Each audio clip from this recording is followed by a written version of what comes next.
भेदभाव नहीं करती सरकार, बस सिर्फ इतना होना चाहिए, सबका साथ सबका विनाश। सबका साथ सबका विनाश, क्या बस जो बीजेपी से जुड़ा हुआ है उसका विकास, और बाकी सामने कोई भी आए, ये गलतफहमी है कुछ लोगों की कि एक धर्म विशेष का दिमाग ठिकाने लगा रहे हैं। नहीं, जो भी इनसे टकराएगा उसका दिमाग बिल्कुल सेट करने पर तुले हैं। लेकिन आज 8 जनवरी 2024, ये दिन नोट कर लीजिए, क्योंकि आज एक ऐतिहासिक दिन है भारतीय न्याय यात्रा का। न्याय संहिता को और न्याय की नए और सुनहरे अक्षरों में आज का दिन लिखा जाएगा, क्योंकि आज बिल्किस बानो केस का फैसला आया है। सुप्रीम कोर्ट ने संविधान और कानून की इज्जत रखते हुए बिल्किस बानो को इंसाफ देने का काम किया है। हमारे साथ मौजूद हैं मुस्तफा चौधरी जी, पत्रकार हैं, समाज सेवी हैं, चिंतक हैं, समाज की चिंता करते हैं, उनसे बात करेंगे।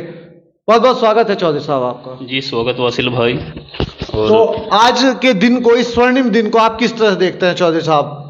सबसे पहले तो माननीय सुप्रीम कोर्ट का बहुत बहुत धन्यवाद करूंगा, क्योंकि जिस तरह सरकारें अपना रवैया आजकल अख्तियार कर रही हैं, ये वास्तव में सुप्रीम कोर्ट पर और न्यायपालिका पर ही हमारी जो है निगाहें टिकी हुई हैं, क्योंकि वहीं से इंसाफ की उम्मीद है। और आज जिस तरह से सुप्रीम कोर्ट ने न्याय बिल्किस बानो को दिया, उस बिल्किस बानो को आपने विस्तार से बताया और ज़्यादा विस्तार में जाने की ज़रूरत नहीं है। वो एक सुपरमैन लेडी, जो एक गरीब परिवार से ग्रामीण अंचल में, और जिस तरह से उसके साथ बर्ताव किया गया आपने बताया, अक्सर सभी जानते हैं, जिसके सामने ही 3.5 साल की उसकी बच्ची को मारना, उसकी माँ को मारना, उसके परिवार के 7 सदस्यों को उसके सामने कत्ल करना और उसके साथ बर्बरता करना, सामूहिक बलात्कार करना, 11-11, 12-12 बंदे, और 6 माह की वो गर्भवती महिला, किस तरह से उसने दुख झेला है। उसके बाद गुजरात की जो लोकल थाना था, उसने क्लोजिंग रिपोर्ट लगा दी कि ऐसा कुछ हुआ नहीं। उसके बाद केस स्थानांतरण हुआ महाराष्ट्र में, सीबीआई जांच हुई, दोषियों को सजा मिली, और दोषियों को सजा मिलने के बाद भी सरकार अपनी चालाकियों से, अपनी दगाबाजियों से, और एक तरह से कहे अपनी निरंकुशता, और एक जो रावण इनके अंदर घुसा हुआ था वो बाज नहीं आया। उसके बाद भी आजीवन दोषी जो 11 बंदे जेल में थे, उनको गलत तरीके से उनकी सजा माफ कर दी, और न सिर्फ सजा माफ की, उनको इस तरह फूल मालाओं से स्वागत किया गया मानो कोई बहुत बड़ा काम करके आए। ये एक बड़ी विडम्बना है, बड़ी शर्मसार करने वाली घटना है। और बहादुर लेडी बिल्किस बानो ने हार नहीं मानी, वो अपनी लड़ाई किस हद तक लड़ती रही। इस लड़ाई को लड़ने में ये 2002 का मामला है और आज 2024 है, यानी कि 22 साल लगे। और उन सब का शुक्रिया जो सामाजिक एक्टिविस्ट बिल्किस बानो के साथ रहे, इंसाफ परस्त लोग बिल्किस बानो के साथ रहे। वासिल भाई, बिल्किस बानो की ये लड़ाई कोई इतनी आसान तो नहीं रही होगी, वाकई में बहुत मुश्किल। एक जिस तरह से ग्रामीण अंचल की महिला, बहुत कठिन उसने लड़ाई लड़ी। केस के दौरान बिल्किस बानो ने 20 बार अपना ठिकाना बदलना पड़ा, और उसके बाद सरकार ने उनको छोड़ दिया दरिंदों को। ये वास्तव में बड़ा दुखदाई था, और माननीय सुप्रीम कोर्ट ने जिस तरह से आज इंसाफ किया है, ये मैं तो बहुत ज़्यादा खुश हूँ। और सरकार को ऐसे दरिंदों पर रहम नहीं करना चाहिए था, और सुप्रीम कोर्ट में भी पूरी तैयारी के साथ गुजरात सरकार लड़ी, यानी कि दरिंदों के पक्ष रखा, और उसके बाद भी माननीय सुप्रीम कोर्ट ने बिल्किस बानो को इंसाफ दिया। मैं बार बार थैंक्स बोलता हूँ सुप्रीम कोर्ट का। जो आज इंसाफ मिला है, उनको दोबारा से जेल में डाला जाए, क्या आप इसी से संतुष्ट हैं, या फिर जिस तरह की मांग समय समय पर उठती रही है कि इस तरह के लोगों को जो गैंग रेप करते हैं और इस तरह की मासूम लोगों की जिंदगियां उजाड़ देते हैं, उनकी जिंदगियां खत्म कर देते हैं, उन लोगों को मृत्युदंड दिया जाए, ये उचित है? इसे कैसे देखते हैं? जी, बिल्कुल मृत्यु दंड मिलना चाहिए था, लेकिन देखो कोर्ट का आदेश है, कोर्ट ने भी अपने हिसाब से जो भी जजमेंट दिया होगा, उनको सजा जो दी वो ठीक है, लेकिन सवाल ये उठता है कि सजा के बाद भी रिहाई क्यों? और एक और बता दूं, ये जो 14 वर्ष जेल के अंदर रहे हैं, इसमें भी उनको कभी पैरोल कभी फरलो के नाम से आधा उनका वक्त जो है बाहर ही गुजरा है। ये बड़ी नाइंसाफ़ी है विक्टिम के साथ। और ऐसी विक्टिम जो महिला है, और हमारी जो वर्तमान सरकार है, प्रधानमंत्री मोदी जी, जैसे आपने बताया, लाल किले की प्राचीर से अब भाषण दे रहे हैं, महिला सम्मान की बात कर रहे हैं, और दूसरी तरफ उन्हीं की डबल इंजन सरकार ऐसे कातिलों को, ऐसे दोषियों को छोड़ रही है। ये वास्तव में बड़ी गलत बात है। और ये कोई एक ही बिल्किस बानो ही केस नहीं है। जहाँ तक मैं बीजेपी सरकार की बात करूँ, या दूसरी सरकार भी इसमें कम नहीं है। आपको याद होगा, बच्चों से गलतियां हो जाती हैं, किसका बयान था, जी बिल्कुल। लेकिन ज़्यादा इस सरकार ने कुछ ज़्यादा ही काम कर दिया। अच्छा, कथनी और करनी में आपने अभी जिक्र किया कि बच्चों से गलती हो जाती है। ये मुलायम सिंह यादव जी का बयान था, उन्होंने बयान दिया था, बहुत ही निंदनीय बयान है, उसकी निंदा भी हुई थी, सब लोगों ने निंदा की थी और उन्हें पछतावा भी हुआ था इस पर।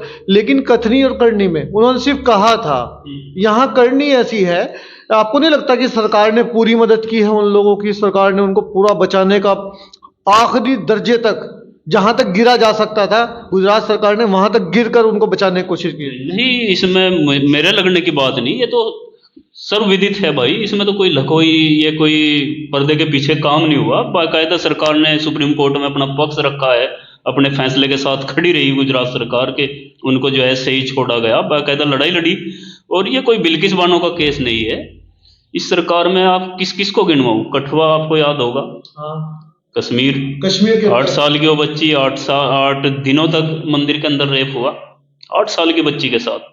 और यही पार्टी थी वहां पर, इसी पार्टी के मंत्रियों ने बाकायदा यात्रा निकाली थी। आपको याद होगा हाथरस, वो दलित बच्ची जिसकी कई जगह से हड्डी तोड़ दी गई थी, वो बलात्कार किया था उसके साथ, और प्रशासन ने रात के अंधेरे में उसको जबरदस्ती अंतिम संस्कार कर दिया था। भी सत्ता प्रिय लोग थे, यही शांति प्रिय या राम राज्य वाले जो भी कहें। और उन्नाव आपको याद होगा, कुलदीप सिंह सेंगर विधायक था इन लोगों का। उस विधायक ने उस बच्ची के साथ कितनी बर्बरता की, उसका बलात्कार किया, उसका शोषण किया, और उसके बाद कोर्ट में मामला गया, और कोर्ट में मामले के बाद भी उसके पूरे परिवार को खत्म कर दिया यार सेंगर ने। और पहलवान देख लीजिए आप, पहलवान पार्टी सेंगर के साथ खड़ी रही। सरकार या शासन प्रशासन बिल्कुल आंख मूंदे रहा। इस सरकार में खास तौर से इस तरह के जहां बलात्कार और घिनौने कार्यों के कुकृत्य किए गए हैं, सरकार पूर्णतः उनके पक्ष में खड़ी रही। यदि जो बलात्कारी हैं, जो दरिंदे हैं, वो सिर्फ पार्टी विशेष से जुड़े होने चाहिए। और अभी ताज़ा मामला आप बीएचयू का देख लीजिए। हाँ, बनारस यूनिवर्सिटी के अंदर बीएचयू में क्या हुआ, बाकायदा कैंपस में घुसकर 2-3 बंदे जो है जबरदस्ती बंदूक की नोक पर उसका बलात्कार करते हैं बच्ची का। पदाधिकारी थे। और सब ये नहीं देखो, केस यदि किसी ने कर दिया, सरकार दोषी नहीं होती। यदि मैंने या कोई भी अगर कुछ कर देता है, लेकिन सरकार का काम होता है उसको अंजाम तक पहुंचाना, उसको सजा देना। बीएचयू में क्या किया, बच्ची ने शिकायत की, लड़के ने शिकायत की, और वो बाकायदा 3 दिन में पहचान भी हो गई थी उनकी।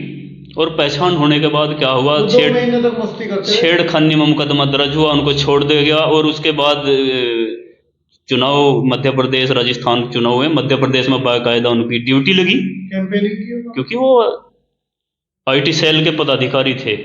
बाकायदा बीजेपी के लिए उन्होंने प्रचार प्रसार किया। और उसके बाद फिर जब मामला उछला और महिला आयोग सक्रिय हुआ, जो भी उस बच्ची ने अपनी लड़ाई लड़ी, और उसके बाद क्या हुआ, उसके बाद भी बाकायदा कई दिनों तक इंतजार किया कि कोई हमें हरी झंडी दे इनको गिरफ्तार करने की। प्रशासन में इतनी हिम्मत ही नहीं है। बहुत से मामलों में तो हल्के से मामले में जो है जेल में ठूंस देते हैं, उस पर एनएसए लगा देते हैं, और बहुत सी बार देखते हैं जो खास तौर से खुले दोषी होते हैं, जो तो खुले आज़ादी दोषी मिलती होते हैं, बलात्कार और हत्या के दोषी होते हैं, उनको भी पूरी भरपूर छूट देती है।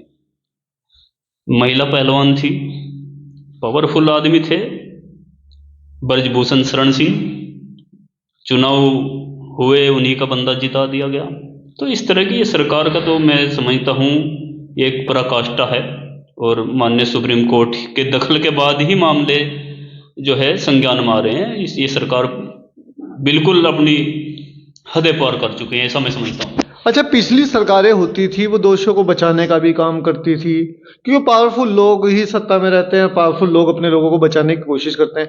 लेकिन इतने खुले तौर पर और इतने बेशर्मी के साथ कभी किसी सरकार, मुझे याद नहीं पड़ता, कई सरकारें मैंने देखी हैं, इतनी बेशर्मी के साथ कोई सरकार अपने उन लोगों के साथ, दोषियों के साथ खड़ी नहीं हुई। क्योंकि मेरे बता तो भाई, ये इस सरकार के लिए कोई नई बात नहीं है। सरकारें दूसरी भी भेदभाव करती थी, करती हैं, लेकिन इस तरह खुला शायद आज तक किसी ने ना किया। इतना खुला तो यार समझ में नहीं आता कि सरकार चाहती क्या है। और बार बार सुप्रीम कोर्ट जो है फटकार लगा रही है। आप इतिहास उठा करके देख लिए, जितने भी मैंने मामले गिनवाए, कठुआ हो, आपका लखीमपुर खीरी हो, जो किसानों पर गाड़ी चढ़ा दी थी, लेकिन सब में सुप्रीम कोर्ट के दखल के बाद ही कार्रवाई हुई। लखीमपुर खीरी में बाकायदा वीडियोज हैं चढ़ाई, और उसके बाद केस तक दर्ज नहीं हुआ। सुप्रीम कोर्ट के दखल के बाद केस दर्ज हुआ, वो जेल गया, फिर उसको बेल दे दी गई, उसके बाद फिर सुप्रीम कोर्ट ने उसकी बेल को खारिज किया, दोबारा जेल में जाना पड़ा। तो ये सरकार तो खुला कर रही है भाई। और आपने इसका जिक्र किया क्या, मनु मानेसर, मनु मानेसर, कुछ इस तरह के केस होते हैं जिसमें हिंदू मुस्लिम का एंगल होता है, क्योंकि वो मरने वाले मुस्लिम थे और गौ हत्या का मामला था। इस तरह के मामलों में तो हिंदू मुस्लिम और ध्रुवीकरण की राजनीति बीजेपी करती है। लेकिन ध्यान रहे आप, यदि बलात्कारी या जितने भी कोई गुंडाई हैं, यदि वो बीजेपी से जुड़े हैं, और विक्टिम भले ही हिंदू है या मुसलमान है, कोई भेदभाव बीजेपी नहीं करती। इस बात को आप भूल जाइए कि मुस्लिम विक्टिम मुस्लिम हो तभी बीजेपी ऐसा करती है, नहीं। हाथरस, लखीमपुर खीरी, और आपका उन्नाव, बनारस, बीएचयू और दिल्ली की पहलवान, ये बिल्कुल भेदभाव नहीं करती सरकार। बस सिर्फ इतना होना चाहिए, सबका साथ सबका विनाश। देखो, सबका साथ सबका विनाश क्या, बस जो बीजेपी से जुड़ा हुआ है उसका विकास, और बाकी सामने कोई भी आए। ये गलतफहमी है कुछ लोगों की कि एक धर्म विशेष का दिमाग ठिकाने लगा रहे हैं। नहीं, जो भी इनसे टकराएगा उसका दिमाग बिल्कुल सेट करने पर तुले हैं। लेकिन ऐसा नहीं है, ये ज़्यादा दिन चलने वाला नहीं है। आखिर जिस तरह राम राज्य की बात कर रहे हैं, अयोध्या में बड़ी प्रतीक्षा के बाद राम मंदिर बन रहा है, बीजेपी उसको भुनाने में लगी हुई है। अच्छी बात है, सुप्रीम कोर्ट के आदेश से राम मंदिर बन गया। सभी हिंदू भाइयों को मैं भी बधाई देना चाहता हूँ, लेकिन काम रावण के ना किए जाएं। सिर्फ मंदिर बना करके और आप काम रावण के करते रहो और गुणगान राम का करते रहो, ये तो बड़ी गलत बात होगी ना। फिर आप लॉ मेकर बता रहे हैं सांसदों को, वास्तव में वो कानून बनाते हैं, लेकिन आप जो सांसदों पर केस दर्ज हैं उसको देख लीजिए। 1/3 सांसद ऐसे हैं जिन पर बड़े खतरनाक केस हैं, तो किसके लिए कानून बनाएंगे? ये हमारी भी तो गलती है, जनता की। वो अपने पक्ष में बनाएंगे ना, अपने बलात्कार, हत्या, लूट, सब केस तो हैं सांसदों के ऊपर, तो हम उनसे उम्मीद क्या कर सकते हैं? लास्ट उम्मीद आज का टाइम सिर्फ सुप्रीम कोर्ट है, और भला हो सुप्रीम कोर्ट का कि बहुत मामले उसे पलटे हैं। हाई कोर्ट बड़ा थैंक्स जिसको बोलना था हम उसे भूल गए, सुभाषिनी अली, क्योंकि ये जो आज जो इंसाफ मिला है सुभाषिनी अली की वजह से मिला है, क्योंकि उन्होंने ही सुप्रीम कोर्ट में याचिका दायर की थी बिल्किस बानो की तरफ से। बिल्किस बानो बहुत लंबी लड़ाई लड़ चुकी थी, हारी थकी, जैसे भी बेचारे जो सामाजिक एक्टिविस्ट हैं, सुभाषिनी अली हैं और भी कई हैं, मेरे नाम अभी लेने का समय नहीं रहा, तो उनका भी बहुत बहुत थैंक्स सुभाषिनी अली का, और जो उनके इस पूरी लड़ाई में बिल्किस बानो का साथ दिया। और जो उनके वकील रहे हैं, जो लोग भी रहे हैं, अगर किसी ने घर पर बैठ कर के भी उसके लिए दुआ की है, प्रार्थना की है, क्योंकि यहाँ बात धर्म की नहीं है, हिंदू मुसलमान या किसी सिख ईसाई की बात नहीं है, बात मेरा मानना हमेशा से ये रहा है कि समाज में दो ही पक्ष होते हैं, एक होता है हक और एक होता है नाहक। एक जो सच के साथ खड़ा है, वो चाहे श्री राम है, कृष्ण है, या अली है, हजरत अली, या कोई भी, हसन हुसैन है, वो कोई भी है, गुरु गोविंद सिंह जी हैं, वो हक के साथ हैं। और जो दूसरा पक्ष है, वो चाहे रावण है, वो यजीद है, या फिर कोई और है, ये सब सिर्फ दो ही पंथ हैं दुनिया के अंदर, दो ही समाज हैं, सच और झूठ, हक और नाहक। तो आप देख लीजिए, आप सोचिए कि आप किसके साथ खड़े हैं, आप किसके पक्ष में हैं। मैं एक शेर के साथ इस वीडियो ख़त्म करूँगा। मैदान में आ गए हो तो अब खुल के बात हो, मैं तो अली के साथ हूँ, तुम किसके साथ हो, तुम किसके साथ हो। अलविदा, शुक्रिया।